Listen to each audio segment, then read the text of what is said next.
Invité de notre journal aujourd'hui, Monsieur Ferhat Abbas. Monsieur Ferhat Abbas, un nom qui ne dit peut-être rien aux gens qui ont une vingtaine d'années aujourd'hui, mais un nom qui est encore dans toutes les mémoires de tous ceux qui ont vécu la tragédie algérienne. Monsieur Ferhat Abbas fut le premier chef du GPRA. Le GPRA, le gouvernement provisoire de la République algérienne. Comme il le dit lui-même, ce n'est qu'après avoir épuisé toutes les possibilités de négociation qu'il est venu à la violence.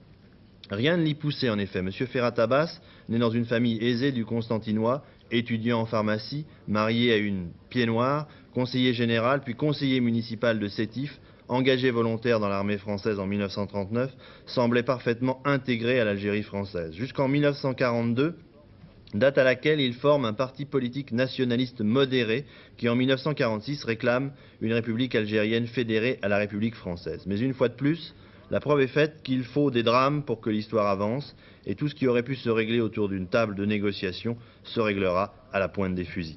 Paradoxe enfin, rebelle contre la France qu'il aime, M. Ferhat Abbas sera ensuite arrêté par ses propres compatriotes qui, au lendemain de l'indépendance, l'exileront dans son propre pays. Aujourd'hui, M. Ferhat Abbas a 81 ans et vient de publier un livre, Autopsie d'une guerre, aux éditions Garnier. M. Ferhat Abbas, est-ce que vous êtes d'accord avec ce portrait rapide que je viens de dresser de vous?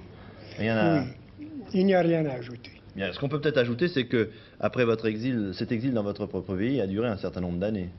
Oui, j'ai été d'abord placé en résidence forcée dans le sud oranais par le premier gouvernement de Ben Bella. Et puis ensuite, en 1976, au moment où Boumedienne allait lancer sa charte algérienne et faire la constitution algérienne, avec l'ancien président Ben Khadda, le vice-président de l'association des oulémas et l'ancien secrétaire général du MTLD, nous avons fait une déclaration où nous disions que, à ce moment-là, un moment historique, comme celui que nous étions en train de vivre, il fallait donner la parole au peuple. Et c'était le peuple qui devait faire sa propre constitution. Et ensuite, vous êtes resté le gouvernement Boumedienne m'a mis en résidence forcée dans ma propre villa pendant 1 an et 6 mois. Bien. Et ensuite, jusqu'en 1976, vous êtes resté en Algérie? Je suis resté en Algérie.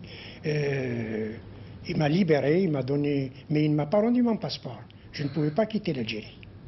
Et c'était regrettable parce que, étant un peu malade, j'avais besoin de soins en France, de changer de climat. Et aujourd'hui, monsieur Ferhat Abbas? Aujourd'hui, je suis libre. Je navigue librement entre l'Algérie et la France. L'Algérie où je réside, et j'ai un pied-à-terre en France où je viens me soigner et me reposer. Et quelle impression ça fait d'avoir combattu un pays, ensuite d'être enfermé dans son propre pays? Mais rien n'a changé pour moi. La France reste la France. Vous savez, et je crois que ce sentiment est partagé par tous les Algériens qui viennent en France. Même aujourd'hui? Même aujourd'hui. Bien, monsieur Ferhat Abbas, vous allez rester avec nous tout au long de ce journal. Nous présenterons tout à l'heure un certain nombre de documents sur la guerre d'Algérie et sur votre action au moment de cette guerre d'Algérie.